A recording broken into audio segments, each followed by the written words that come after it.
Shalom, irmãos. Em tempos de angústia vamos falar esperança. Vamos continuar a leitura da Epístola aos Gálatas.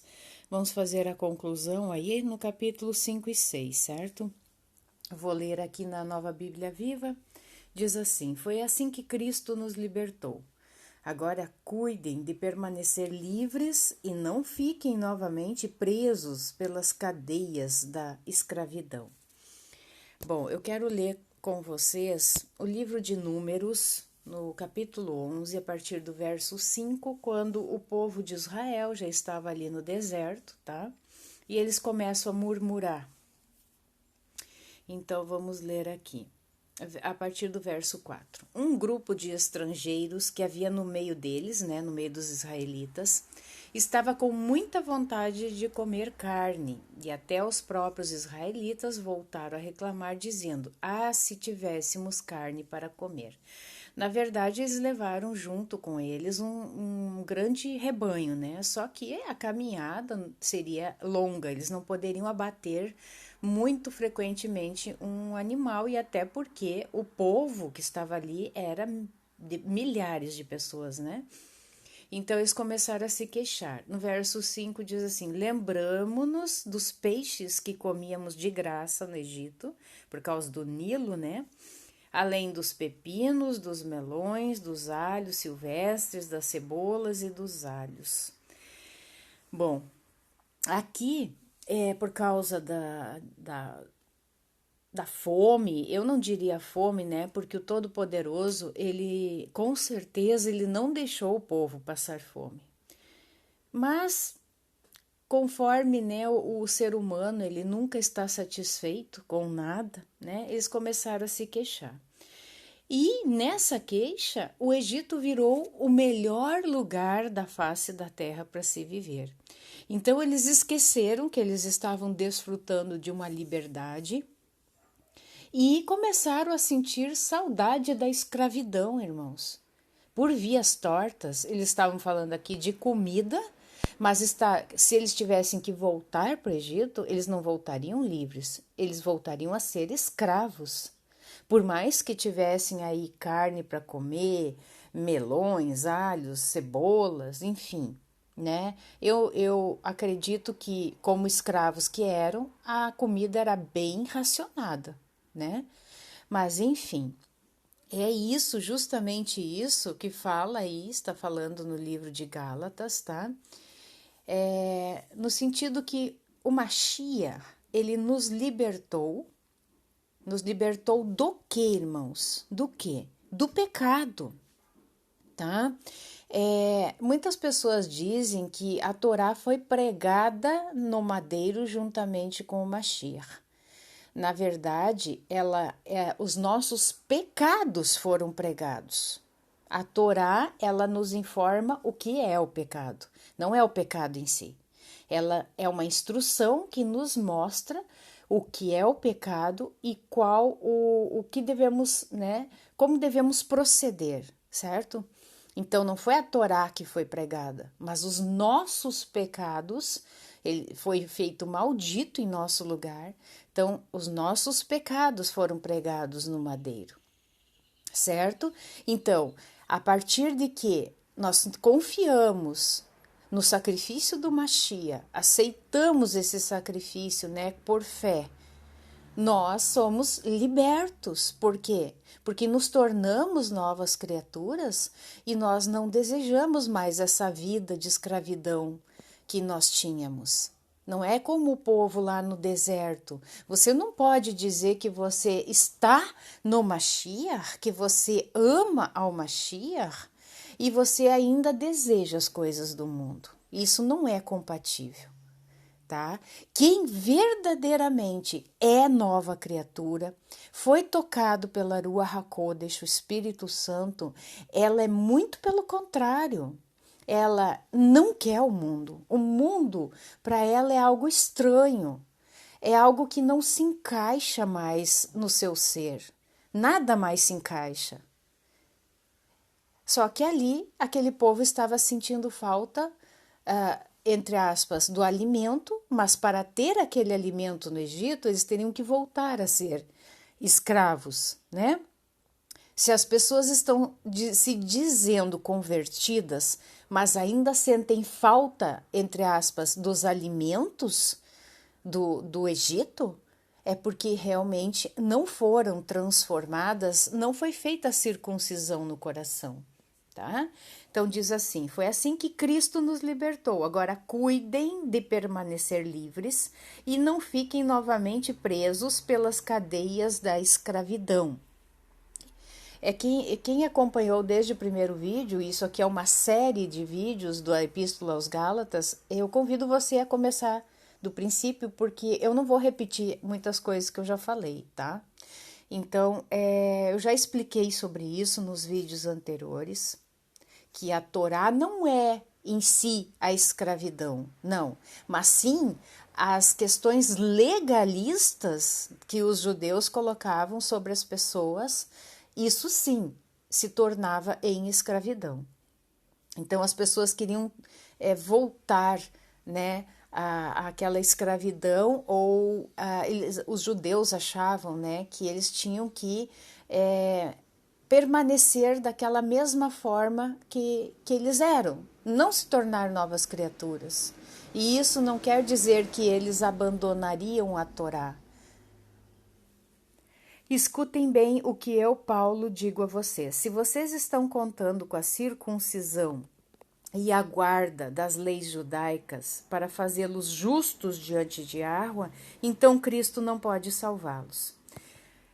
Mais uma vez, o vídeo anterior fala sobre circuncisão e os outros falam sobre essa guarda das leis judaicas. Eu digo que Torá e o Mashiach é como um casal, uma só carne, andam juntos, não podem se divorciar. Não podem, tá? Agora, quando as pessoas querem permanecer só na Torá, elas se divorciam do Mashiach, porque a Torá por si mesma, a observância da Torá, ela não traz salvação. E por esse motivo mesmo foi necessário o Cordeiro de Yahweh vir e se sacrificar, se fazer maldito em nosso lugar. E vou repetir, qualquer um que se deixa circuncidar precisa obedecer a toda a Torá. Cristo é inútil para vocês se estão achando que podem saldar a sua dívida para com Yahweh pela guarda daquela lei, vocês se privaram da graça de Deus. Então, exatamente isso. Lembrem-se, eu peço a vocês ouvintes, lembrem-se, Torá e Mashiach é um casal, se uniram, formam uma só carne, não podem se divorciar. Continuando. Mas nós, verso 5, pela ajuda da Ruach, estamos aguardando pela fé a justiça que é a nossa esperança. Porque os que estão em Yahushua não precisam se preocupar em serem circuncidados ou não, porque a circuncisão física, né, não tem efeito algum, pois tudo quanto precisamos é a fé operando pelo amor. Vocês estavam indo tão bem. Ele está falando isso aos Gálatas, tá? Que foi o que aconteceu com vocês para impedi-los de seguir a verdade? Quantos começaram bem, irmãos, e voltaram ao jugo da escravidão? O jugo do legalismo. Quantos, irmãos? Quantos proclamavam o Mashiach, criam no Mashiach, amavam ao Mashiach e Yahushua e hoje negam ao Mashiach? Quantos, irmãos? Talvez você que está ouvindo esse vídeo conhece alguém. Verso 8. Certamente que não foi o Todo-Poderoso. Basta um pouco de fermento para levedar toda a massa. Cuidem, irmãos, cuidem.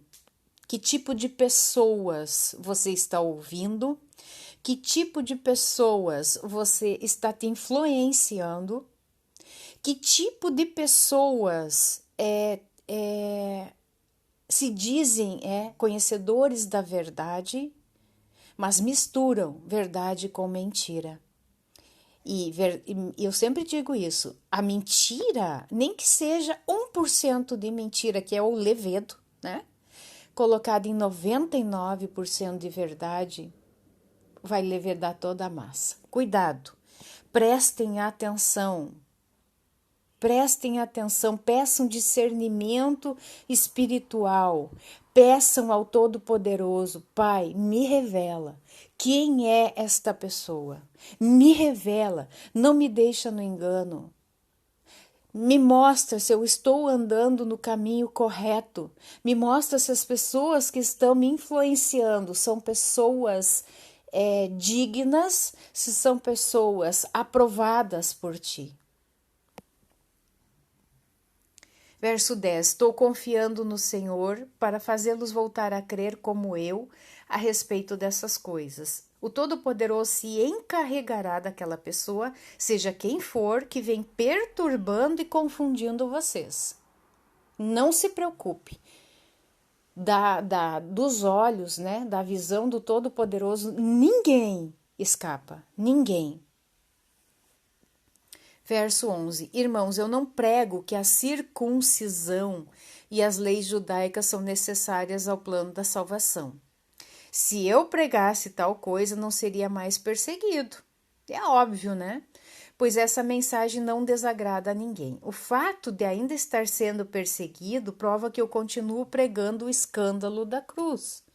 E de forma alguma ele está dizendo que a Torá é ineficaz.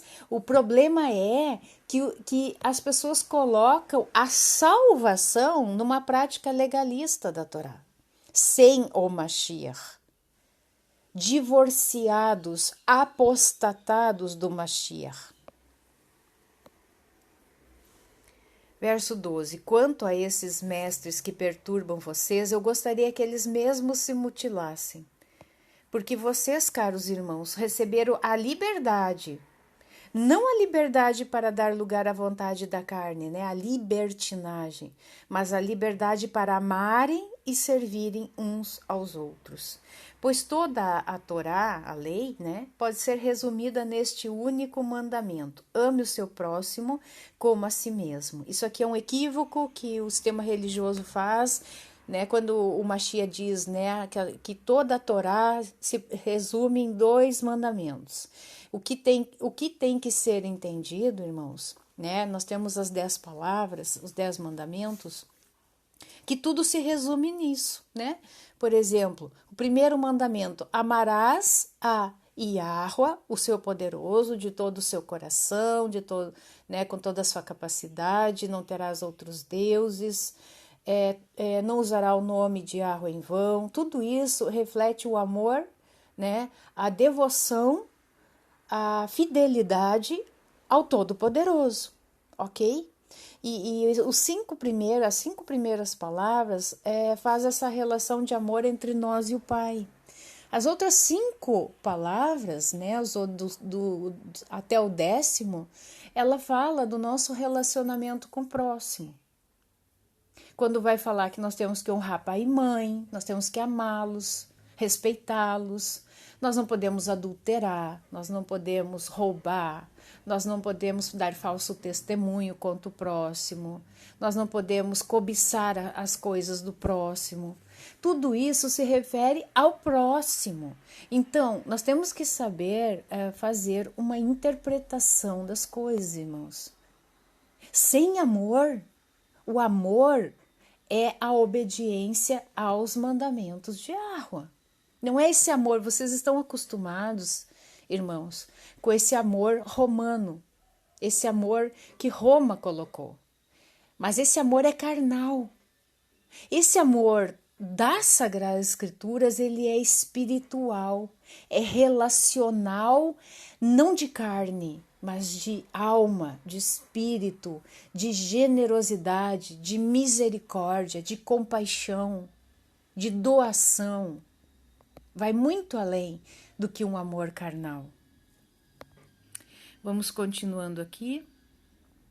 Verso 16. Eu os aconselho a obedecerem somente às instruções da Ruach HaKodesh, e ela lhes dirá aonde ir e o que fazer. E assim vocês não estarão sempre satisfazendo os desejos da natureza pecaminosa.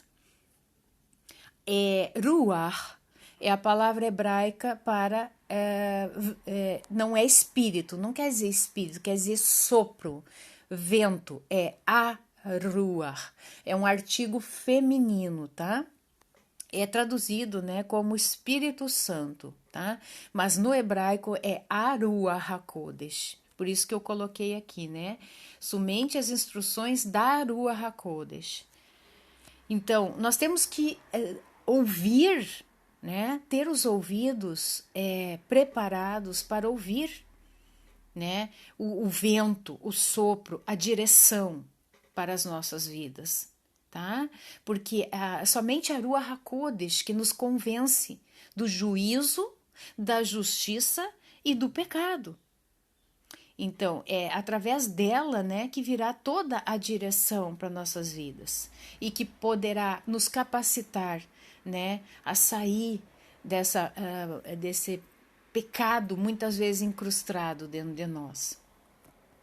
Verso 17, porque nós, por natureza, gostamos de fazer as coisas ruins, que são justamente o oposto das coisas que a Ruach nos manda fazer. Isso é óbvio, né, irmãos?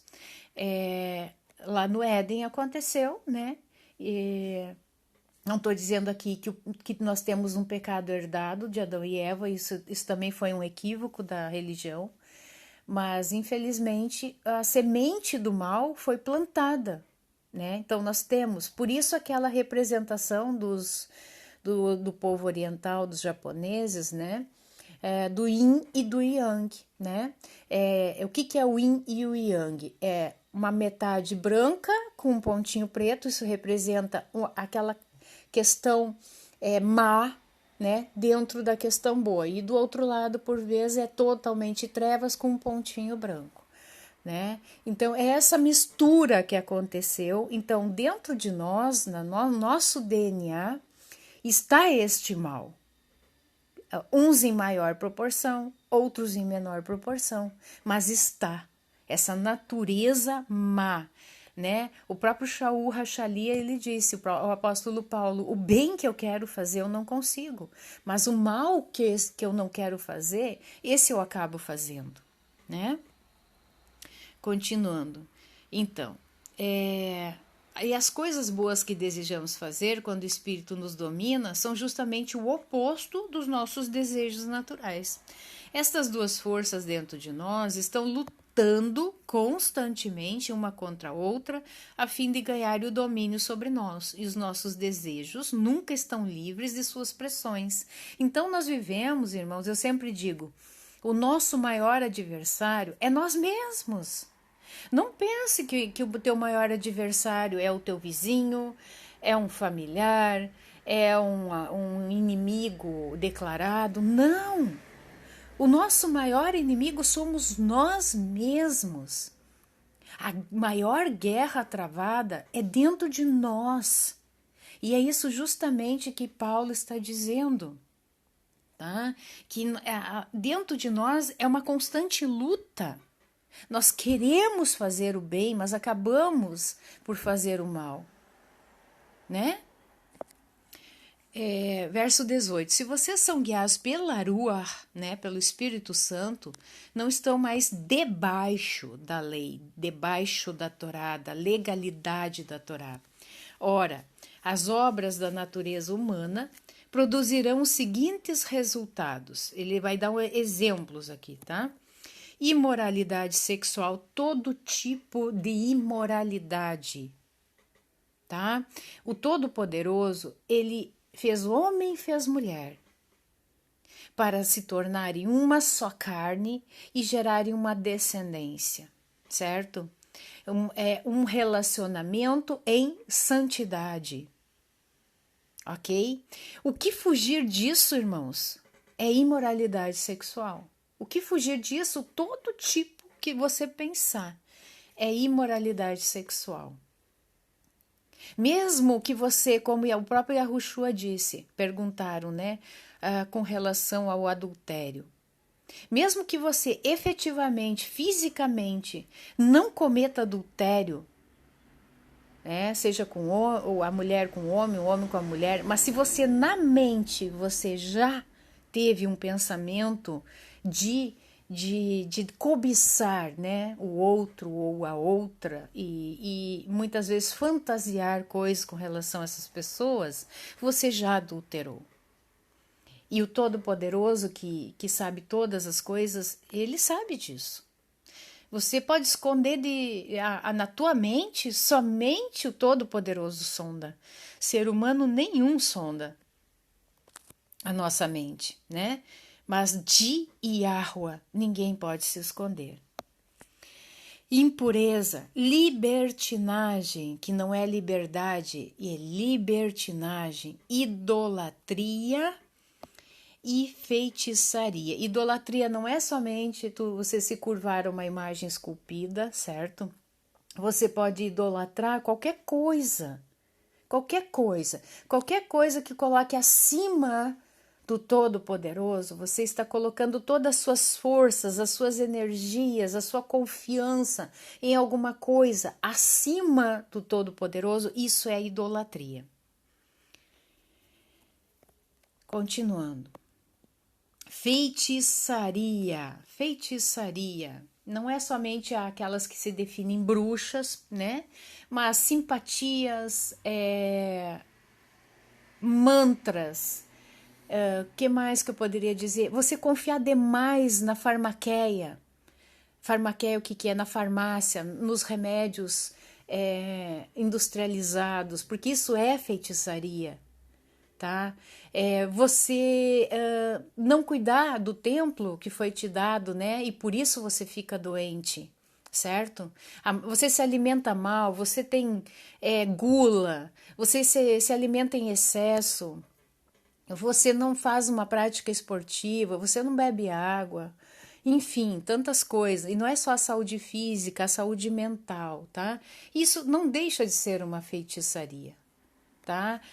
Ódio, discórdia, ciúme, ira, esforço constante para conseguir o melhor para si próprio, queixas e críticas, dissensões, facções, inveja, embriaguez, orgias e toda essa espécie de coisas. E por que Paulo está falando isso aos Gálatas? A gente tem que sempre se remeter ao povo pela qual Paulo está se dirigindo e quais os costumes daqueles povos, tá? Sabemos que o povo dos Gálatas, né, os Gálatas eram idólatras, pagãos, e o paganismo, ele junta tudo isso e normatiza, tá? Inclusive nos seus cultos, todo o paganismo e essas práticas de cultuar deuses estranhos, isso não é só se ajoelhar a uma estátua. E a maioria das vezes, para dizer quase 100%, além dos sacrifícios, inclusive de crianças, está aí a questão da sexualidade, práticas sexuais ilícitas, certo? Orgias sexuais. Então, muita bebedeira, muita, né? Então, por isso que Paulo está exortando ele, certo? Verso 22. Mas quando a Ruach HaKodesh controlar as nossas vidas, ele produzirá em nós esta espécie de fruto. Então aqui é o muito bem conhecido, né, versículo que todos nós sabemos, né, que são os frutos, né, o fruto, né, na verdade é o fruto da Ruach HaKodesh, que é primeiramente o amor, a alegria, a paz, a paciência, retidão, bondade, fidelidade, mansidão e domínio próprio. E aqui não há conflito algum com as leis judaicas, certo? Não há. Quem exerce, irmãos, consegue ter, né, esses dons, o fruto da Ruach HaKodesh, ele não conflita com a Torá. Por quê? Porque está andando em santidade. O pecado é difícil, todos nós, né, nós temos aquela manchinha de pecado dentro de nós, mas quando a gente começa nesse caminho da Teshuvá, a gente quer melhorar a cada dia, a gente quer ser a versão melhor de nós mesmos a cada dia, então isso tem que ser um objetivo na nossa vida, produzir esse fruto. Se você não consegue, peça ao Todo-Poderoso e Ele dá. Por quê? É da vontade dele que você seja uma pessoa que saiba exercer o amor, que saiba, que seja alegre, que tenha paz, que seja paciente, retidão, bondade, que seja bondoso, fiel, manso, tenha domínio próprio. Por isso que tem a palavra sobre a oração que diz assim: vocês não estão recebendo as suas petições em oração porque estão pedindo mal, estão pedindo coisas para as suas próprias concupiscências, para as coisas carnais e não para as coisas espirituais. Quando nós pedimos coisas para o crescimento espiritual, para caminharmos na Techuvá, com certeza, irmãos, ele dá. A palavra diz de forma liberal, dá em abundância para nós, tá? Isso é uma coisa com certeza. Também a sabedoria, né? Lá em Provérbios diz: quem tem falta de sabedoria, peça ao Todo-Poderoso, que alcançará a sabedoria. Aqueles que pertencem ao Mashiach Yahushua crucificaram seus maus desejos e paixões. É isso que foi crucificado junto com o Mashiach. Nossos desejos e paixões, as nossas concupiscências carnais, os nossos pecados. Se agora estamos vivendo pelo poder da Ruach HaKodesh, sigamos a liderança da Ruach HaKodesh em todos os aspectos da nossa vida. Então não precisaremos mais andar em busca de honras, de popularidade, que leva à inveja e aos maus sentimentos. Então, isso são coisas que se tornam prioritárias na vida da gente, né? A gente se colocar, sabe? É tão gostoso a gente saber que a Ruach toma conta de nós como uma mãe carinhosa, amorosa, né? Que nos abriga, que nos abraça, que nos ajuda. É tão maravilhoso isso, irmãos. Capítulo 6. Irmãos, se alguém for vencido por algum pecado, vocês que são espirituais devem ajudá-lo com mansidão, humildade, a voltar ao caminho certo, lembrando-se que da próxima vez poderá ser um de vocês a ser tentado. Então ninguém está livre disso, irmãos. A própria palavra diz: aquele que está em pé, cuide para que não caia, né? Partilhem as dificuldades e problemas uns dos outros, obedecendo dessa forma a Torá do Mashiach. Se alguém pensar que é importante, quando na verdade não é, está se enganando a si próprio. Esse é o problema do ser humano, se achar. Essa é a palavra, né? Se achar. Se achar, essa é a melhor definição de nós seres humanos. Nós nos achamos, né? Sendo que nós não somos nada. Né? Só somos alguma coisa pela bondade, pela fidelidade, pela longanimidade, a mansidão, misericórdia do Todo-Poderoso. É só por isso, né, que ainda estamos em pé. Que cada um de vocês esteja seguro de estar fazendo o melhor, pois assim terá a satisfação pessoal de uma obra bem feita e não precisará se comparar com outra pessoa. Cada um deverá suportar seus próprios fardos, gente. Cada um veio para esse mundo para um teste. Para lidar com você mesmo. Você não veio aqui para lidar com o próximo. Também, óbvio, né? Porque nós não podemos ficar numa cápsula, né? Mas primeiramente, por isso que diz, né? Amar ao próximo como a si mesmo. Então, primeiramente eu tenho que me amar, eu tenho que saber lidar comigo mesmo para poder lidar com o próximo. Como que eu vou lidar em amor com o próximo se eu me odeio? Né? Como que vai acontecer isso, irmãos? Eu tenho que me amar, eu tenho que, sabe, ser a melhor versão de mim mesma a cada dia para que eu possa produzir a Ruach HaKodesh, o fruto da Ruach HaKodesh na vida do outro. Aqueles que aprendem a palavra de Yahweh devem repartir todas as suas coisas boas com seus instrutores. Não se iludam. Lembrem-se de que vocês não podem enganar a Yahweh e escapar impunes. Não podem. O homem sempre colherá aquilo que semeou. Se ele plantar a fim de agradar os seus próprios desejos maus, estará plantando as sementes do mal e, logicamente, fará uma colheita de ruína espiritual e morte.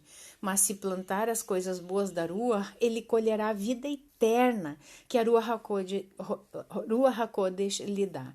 E não nos cansemos de fazer o bem, porque em pouco tempo teremos uma colheita de bênção, se não desanimarmos e nem desistirmos. Essa colheita de bênçãos, irmãos, pode acontecer aqui, nesse mundo físico? Sim, eu creio. Mas o propósito maior é a colheita de bênçãos espirituais, irmãos. É a vida eterna, é retornarmos para o nosso lar, fazer a nossa viagem de volta para casa. Aleluia.